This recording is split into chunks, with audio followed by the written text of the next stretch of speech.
Jordan here, and thank you in advance for watching this.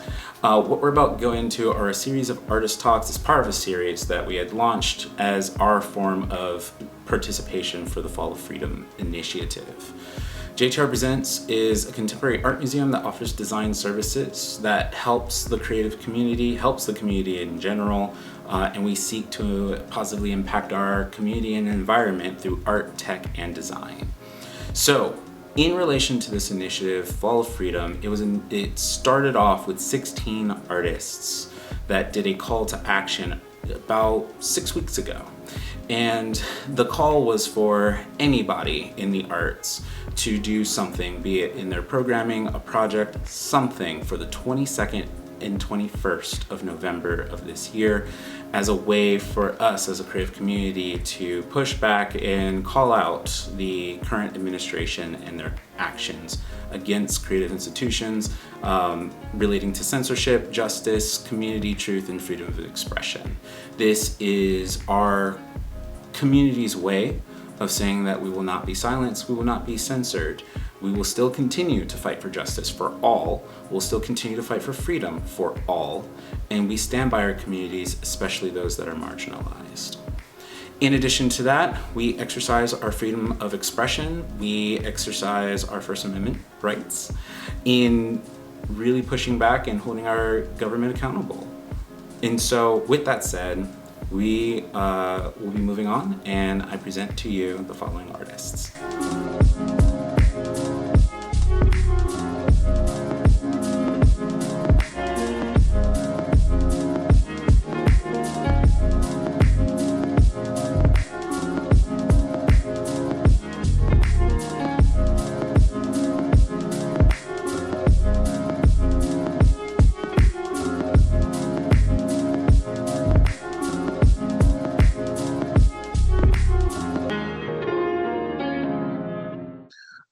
All right, first and foremost, thank you so much for your time. This is really exciting that I get to do this with you. Yeah. Yeah, so Lyric Cosby Jackson, first and foremost, I hope you're doing well. Yeah. I think you just finished a performance recently in Atlanta. I hope that went well. Thank you so much. It did. It did. Good. And speaking of your work, this is interesting because you're, I think, the only artist as part of this series that I'm interviewing for performances, Okay. specifically dance. Yeah. So I think we're going to have some interesting conversations in that regard. And from our collaborations, Hmm. talking about art as a form of healing practice, I think there may be some room for that, especially as we talk about community. So the Fall of Freedom, it is a call to action for the arts community to stand in protest against our current administration. It was initiated by one of the artists that I used to learn about when we were at SCAD together, Yeah. Dred Scott. I think you may have actually in our legal art class or legalities in the arts class. Yeah. Um, yeah, so him, Castles, and like 15 other artists were initiated this call to action and, nationwide asking for people in the arts to participate. So the themes that it covers is about are the themes that it covers relates to censorship, injustice, community, truth, and freedom of expression. And I Mhm. thought about your work and again, our work together. I think a lot of your work is community based, but my first question is, what exactly how do those themes inform your work, or how does your work address those themes? Sure. So I've taken some time to like really ponder how I am focusing and what I am focusing on lately because I have this deeply processed insight through meditative practice and artistic exploration, of course, and then spiritual connectivity, which have all been guided by the concepts of freedom, renewal, change, transition. And in experiencing the various shifts, or honestly, in general, pragmatically learned lessons, right? I've found most of the solace that comes to me is in my ability to look deeply and internally, to ask questions and also to get those answers. So I've come to truly really understand, as I've looked internally, my ultimate goal has been to ask my community, why is this happening? But also, how are you? There's a multitude of world events that are compounding daily, and the self check-in becomes ever more important to our journey and to peace specifically. So in so many ways, I've found myself thinking about the inhumane acts of racial inequity, the lack of safety within the healthcare system for women of color. I'm working on a project currently with a friend of mine from college, and there is a beautiful mural here in Atlanta of two women that two Black women that were that succumbed to the healthcare system not showing up in the way that they needed to. And I'll talk more about that on my Instagram at a later date as I begin to unfold this really large project. But truthfully, I feel like the social issues we face daily now are calling us to think about the concepts of freedom, renewal, and change and transition, and make them guiding practices and guiding principles to assist us in like our personal check-ins, specifically with community and our ability to digest the facets of life through whether it be grief or trauma or joy or love or universal understanding. My personal philosophy is currently based on these principles, and I hope to continue to build more understanding around that. So for more context, with freedom inside of community being from the idea of permanence with the goal of accepting impermanence, because there is a consistent shift and change within the influx of life. Then renewal as a means of beginning again, and carrying a new perspective. So yes, we must stop to see what's happening and watch the transition happen, but also be aware that as a community, we have to continue to pivot and change our perspective um, as a means of renewal of the soul and embodied practice. And then also change and transition as a welcome puzzle piece in our transition into new realities that have been presented to us. So, as a community as a whole, my work is around those three principles. So I hope I answered your question and gave you a little context of where I am.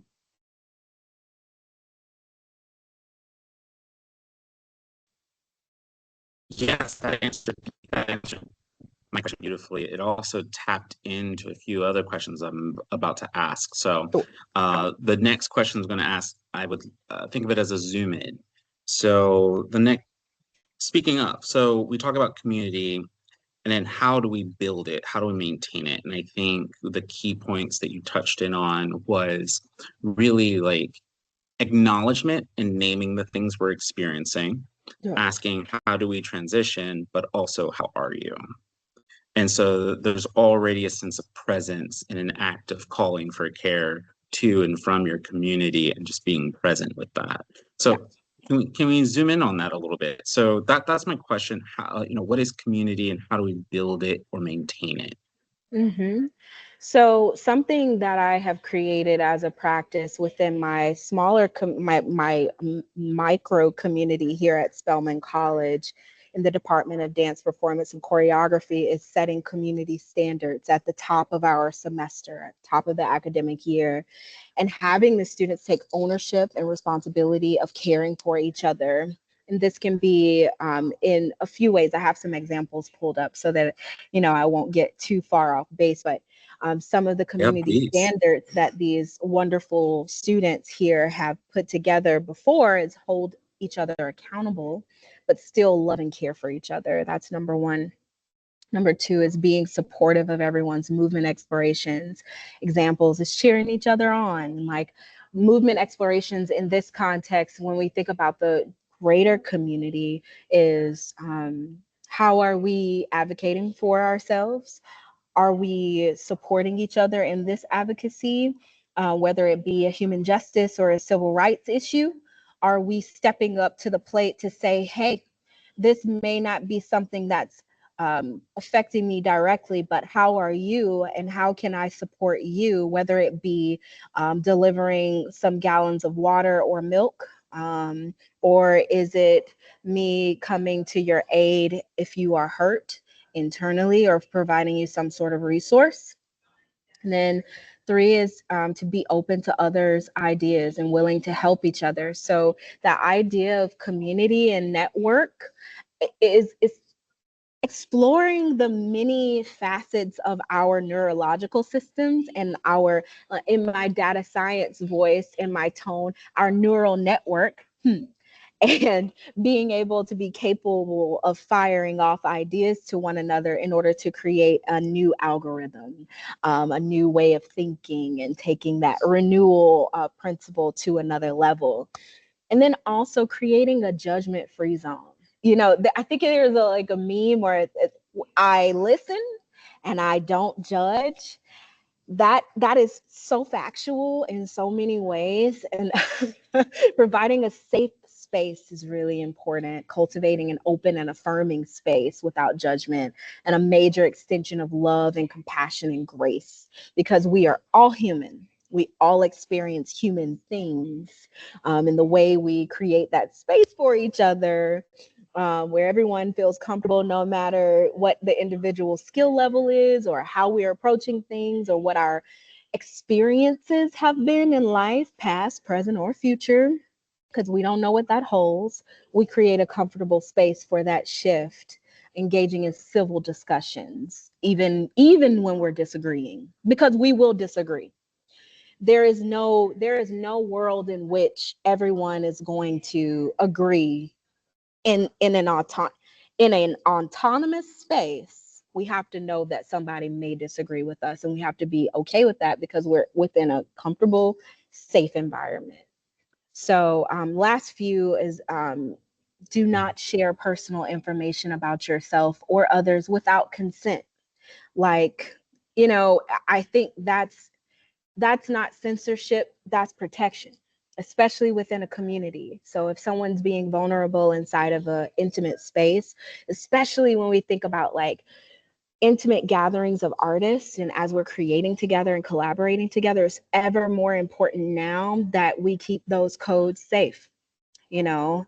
And then community statement of critiques and suggestions of people's work can only be offered when requested, or they're open to hearing it. Because sometimes I just need for you to show up for me, and I don't need for you to comment on what I'm doing, but I do need for you to show up for me as my community member, love on me, and maybe have a conversation with me privately. But maybe I don't need for you to ask me any questions or comment on my work right now, because I may be healing in a way that you don't understand, you know? And the last is helping one another, as well as being able to Mhm. accept constructive criticism.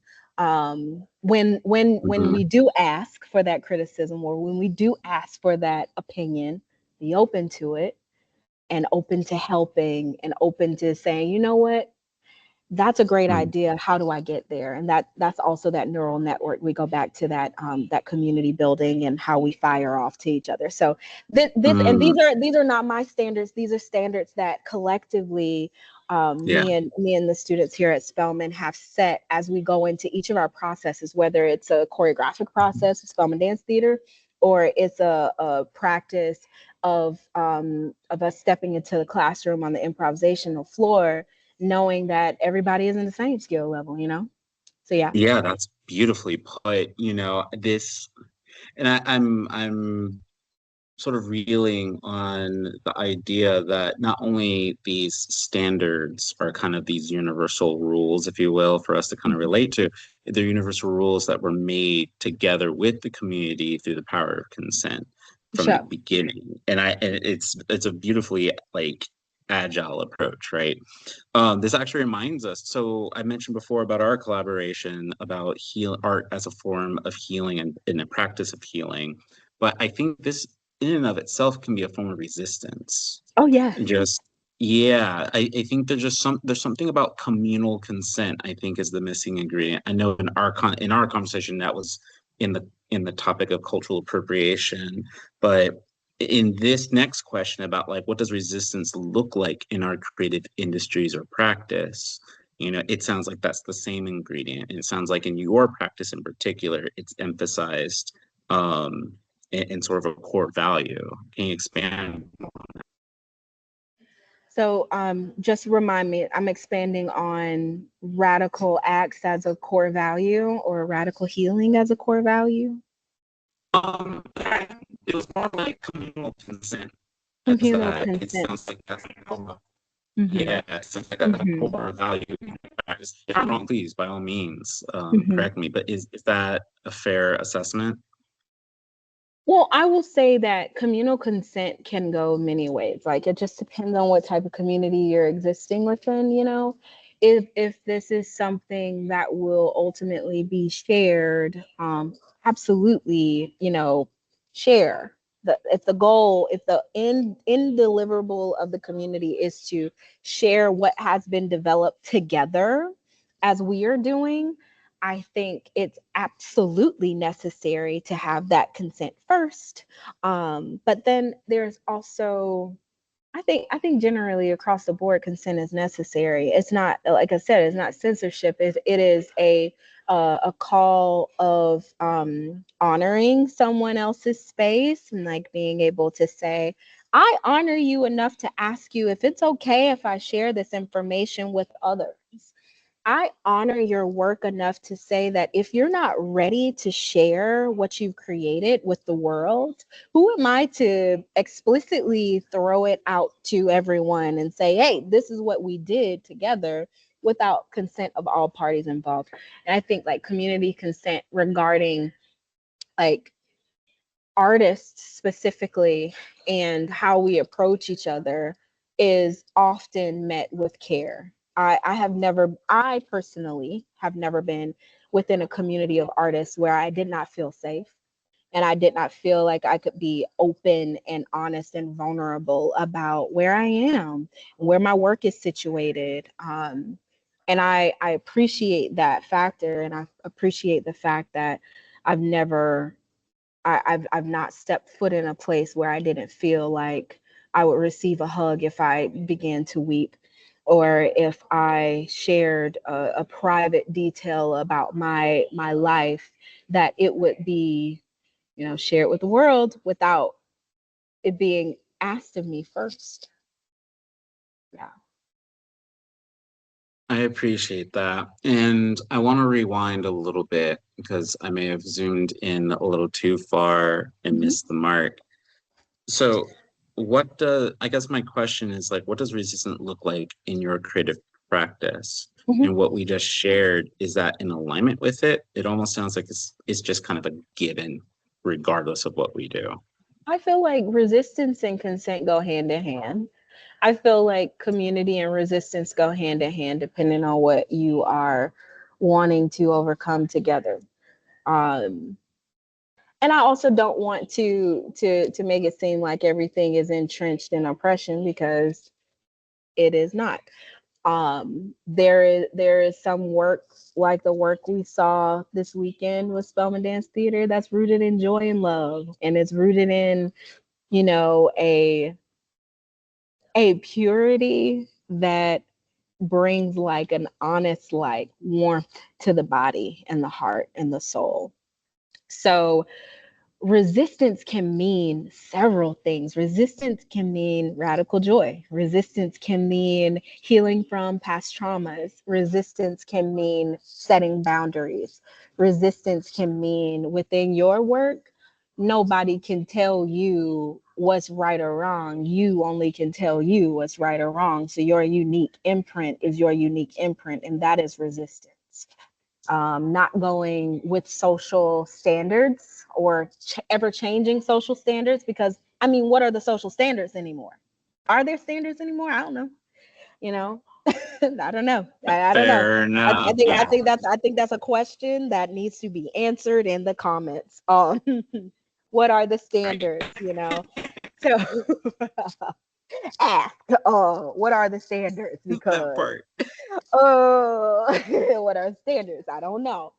But I do know that there's it's becoming ever more important for us to protect the voices of our youth and their ability to resist in whatever way they feel necessary.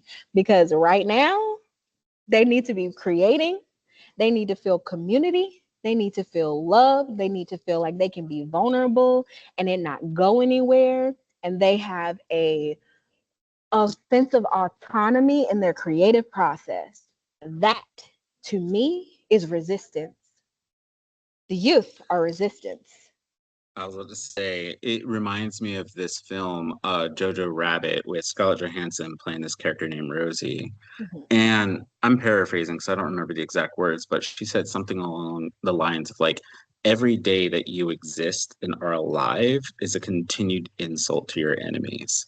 And mhm, so, like, even just existing as you are in your truth self is like a form of resistance. And right now, it's my favorite form of resistance, just the mhm. celebrate that we're alive. Exactly. Um, and so it goes a little bit into the next question I wanted to ask, aside from donate, because when we talk about resistance, when we talk about protest, the first thing that comes to my mind is like protesting on the streets, donating to a cause, to an organization that's serving a cause. Mhm. Now, for us artists, that's those are options, but there are other options there seems to be. And so I want to get your perspective. What else can creatives do to participate in social change? Hmm. We can read books. We can have conversations like this. We can laugh. We can dance. We can sing. We can paint. We can walk mindfully. We can drink our tea mindfully. We can continue to give to the algorithm of peace. We can continue to say what's on our mind without any type of apology. We can continue to hug each other because humans need humans contact. We can continue to love on the generations behind us and show them the way instead of criticizing them for not knowing when we didn't know at a time. So people had to tell us. So it's our turn to tell them. We can continue to photograph. We can continue to archive. We can continue to live and survive. And to survive, we need each other. And I think continuing to build community in ways that may seem radical to those that don't understand community is the most powerful thing we could do right now. Create Beautifully, together. yeah, Hmm. create together. That is beautifully said, refreshing for me to know. Because a couple of examples that come to mind. Another SCAD grad, I think Irvin A. Johnson, Hmm. he had created this whole series called In Honor, which Hmm. was honoring just Black people, Black Hmm. figures. Hmm. And it was his way of showing of supporting the social change and awareness along with like the Black Lives Matter movement, you Hmm. know. And around that time, I was also feeling similarly guilty about not being in the streets protesting all the time. But I was thinking about, well, what other ways can I also contribute? So Hmm. his work actually inspired me to do exhibitions that advocate. So that's partly what brought up transparency For sure. that I did a couple of years ago. So kind of like what you're saying about us creating together, that definitely resonates with me right now. Hmm. And so this makes me think about, and this has been on my mind ever since grad school, was the power of art. I think the power of art and design, to be fair, the power of art and design, I in terms of fighting for freedom and fighting for social change, I think they play specific roles. The arts create the space for the conversation to be had for the experience to be had, and then Mhm. design elicits action. Speaking to you and your soon-to-be PhD studies about technology in all of this, and data science, you know, I definitely want to get your perspective about how do we amplify the role of art and design in the fight for freedom and the changes that we seek. Mm. I think I see fighting for change and amplifying art through the way, how do I want to answer this? Because truthfully, I do feel like every artist in every discipline is approaching this in their own unique way. And I think that's the best way to do it.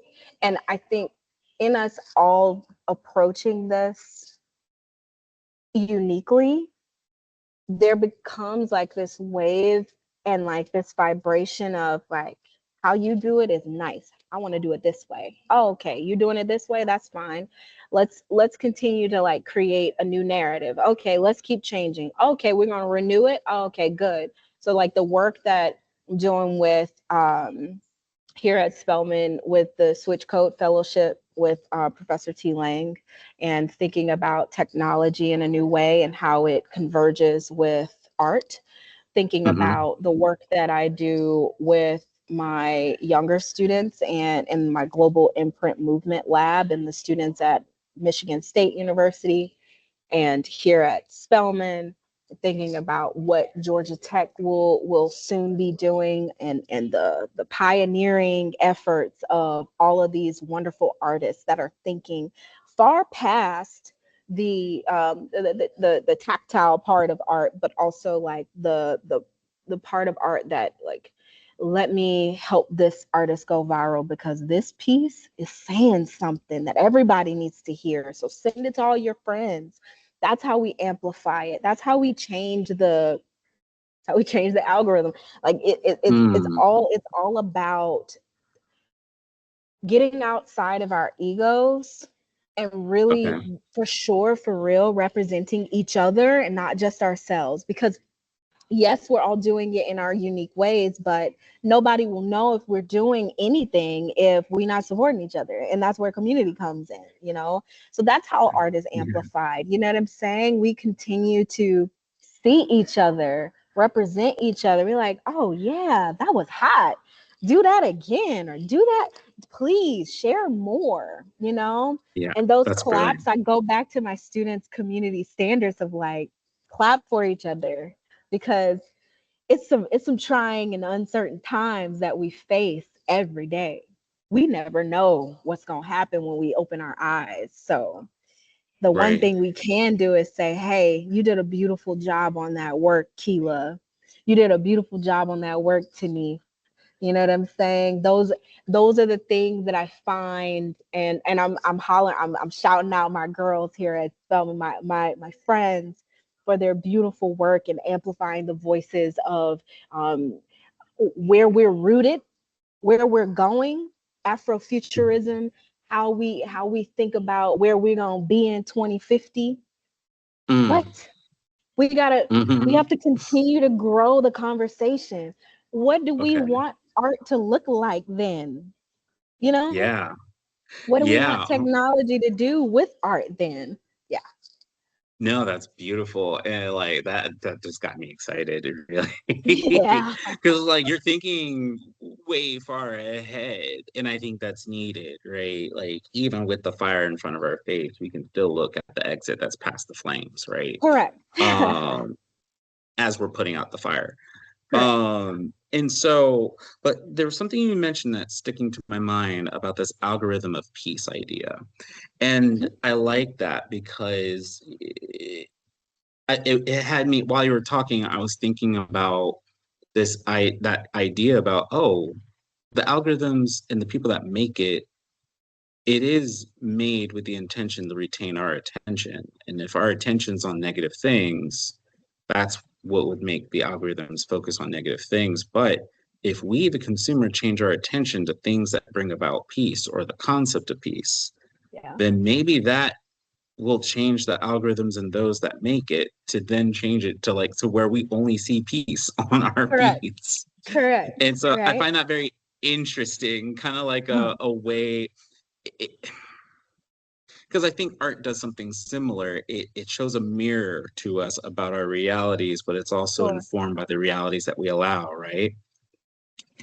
I'm where I'm getting at is this idea of responsibility for the artist, because we are image makers. I think we hold this a similar magic, if you will. And Mhm. so what do you think is the responsibility of the creative? Mm. I think as human beings, I feel like it's so hard to say like there is the putting the weight on creatives is really it's we already got enough weight, right? As human beings, we hold Fair. enough weight. So to say like we have another layer of responsibility, that's tough. That's tough Mm, because I think our as human beings, our only responsibility is to do what we know how to do and do it well and do it consistently and do it often so that we can bring joy to those around us and of course ourselves. You know, I I just find it could be irresponsible for us to put that weight on creatives mm, because there is already so much on our minds. We have personal things, we have family things, we have like relationships at our respective places of work. We have the things that are happening in the world. We have global things, we have national things, we have state things, we got county things, we got city things. It becomes this like macrocosm of responsibility and holding up all this stuff on our back. And then you want us to create art to help change everybody's mind. That's a responsibility I don't think it's fair to put on us. I don't think it's fair. Our responsibility is to do what we can and do it well. And mhm, I will say that I say this because I'm with the young people often, and mhm, to give them, and it's saying as a creative, you must hold this weight. They they're just trying to figure out who they are, so it's not fair. It's like the same for us. yeah, We can't hold everybody weight. However, we can do what we can do, and we right. can change the algorithm and keep talking to each other and keep working through it and building community, because as one person you cannot hold the weight, but as a group, as a crowd, as a community, we can hold the weight together. We can put the wires Mm, together, we can web it all yeah, together, right. because like one string does not does not hold, it doesn't have enough power to hold everything. That tightrope sometimes it can't hold 10 people, it can hold one. So if we have a network of tightropes, because we walk in the tightrope often, Yeah, yeah. we're balancing often. If we have a network of those and it creates a spider web, everyone can move safely to the other side. Mm. What I find interesting in your response to that question, it weirdly enough, it makes me think of this Macklemore song. I forgot which one. But he talks about if you want to change the world, something along the lines of like, if you want to change the world, start with yourself. Like, do the things that you love, do that every day, and work with what's in your realm. And you end up changing the world in that way, or something like that.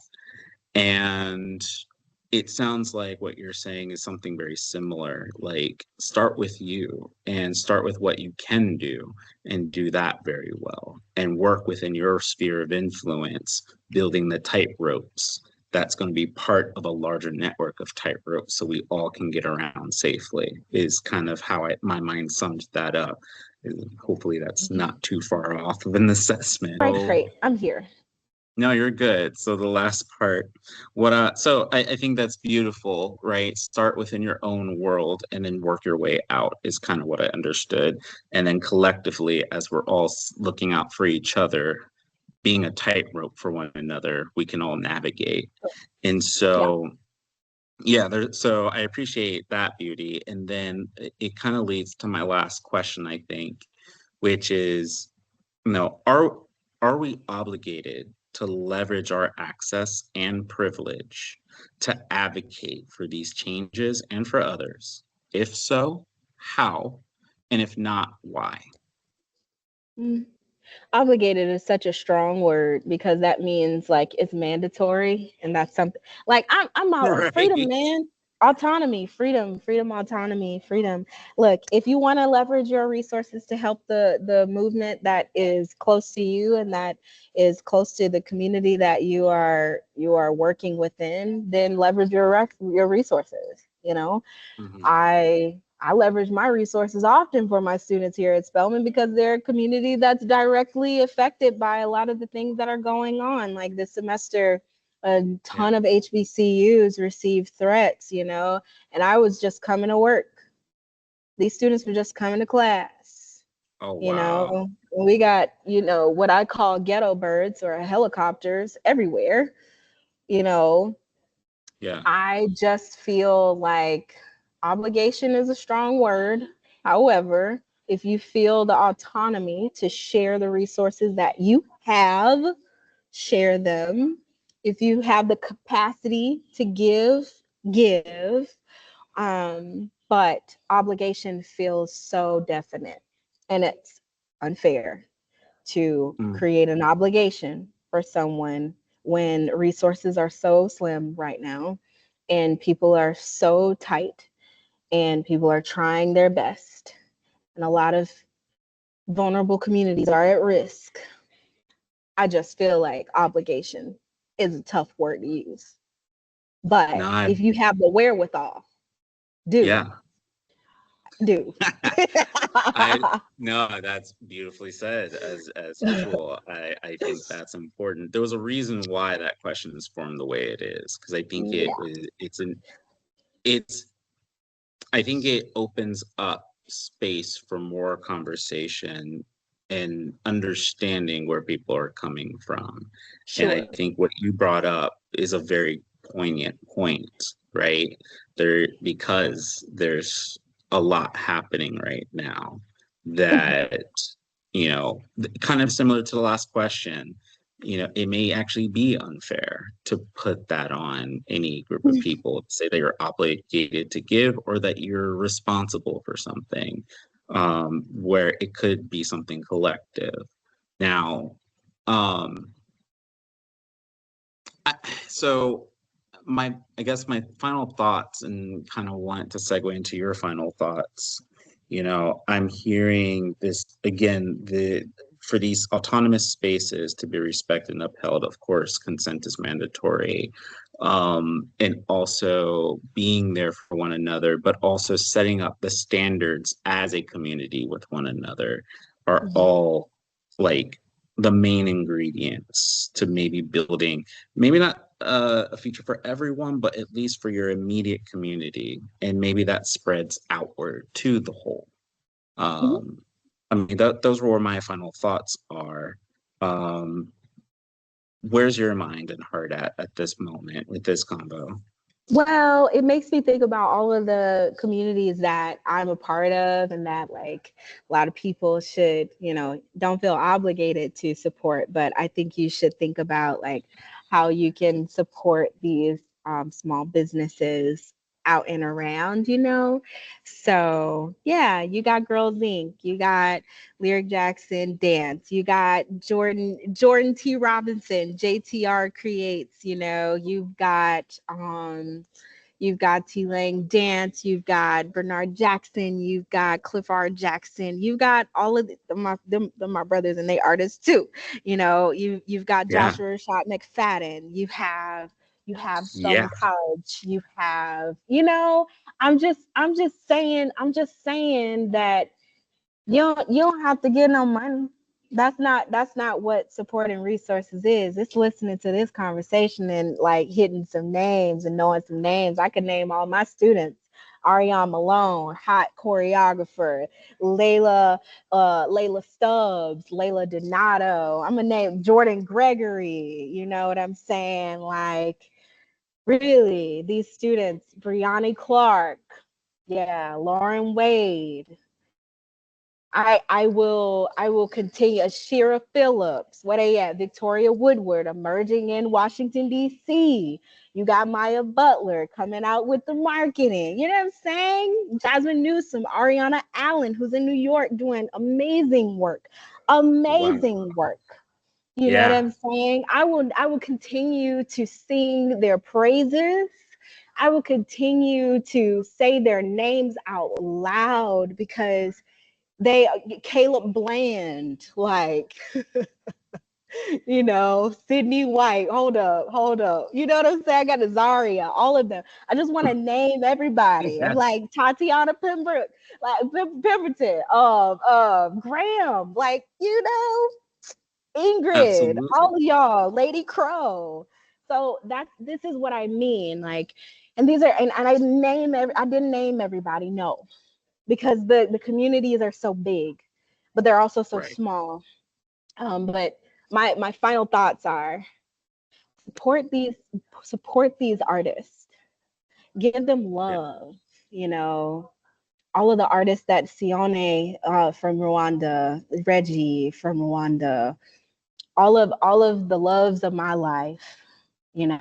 All of the Yeah. artists that have captured the world in their own way and are continuing to like build voice and song and sound. Mhm. Kayla Dopp. I'm gonna stop naming people. I Yeah. am. But yeah, Ashley Cleveland. I mean, Deborah Hughes. I could go on. I could go on. Yeah. Della Wilson. Aya, T Lang. Like, I could go on. I could go on. Ye No, and I But think that's the yeah, final lesson, right? To pour into those, to support those. It's not always about money, but also just it can just be about presence. for And sure. it sounds like that presence, I mean, again, without that presence, I don't think you would be able to bring up those names at a drop of a hat. Yeah, I think that's needed to be connected. Well, Lyric Cosby Jackson, thank you so very much for this conversation. I look forward to doing more cool stuff with you in the future. Of course, I'm about to be all up in the comments naming everybody I didn't name. So Thank you so much for watching. That was such a fun conversation. Before we go, I want to update you on a few things. First of all, JTR Presents just launched an artist resource map. This map is intended to centralize information regarding the resources. That can be equipment, venue spaces, exhibition spaces, residency programs, or other funding for artists to continue their creative practice and for our voices to still be heard and our stories to still be told. Secondly, there are other resources relating to voting. Your representation and your voice does matter, especially in the upcoming elections. You can find more information somewhere around this video. It's probably at the bottom in the description, but please, please, please get out and vote and make sure you're represented. Third, please donate to your local artist organizations or any art organizations that resonate with you. A lot of times us artists and creatives rely on organizations like the National Endowment of the Arts or our regional or art council that often offer funding for our programs or funding for programs for other organizations or offer funding for us artists to continue our work through residencies or just giving us the money directly. So donate to those institutions so they can continue to empower us to do the work that we're doing. And then lastly, I just want to let you know that your life, your voice, and your money matter, and they make a big difference, even if it's something small. Thank you again. Hope to see you soon. Take care.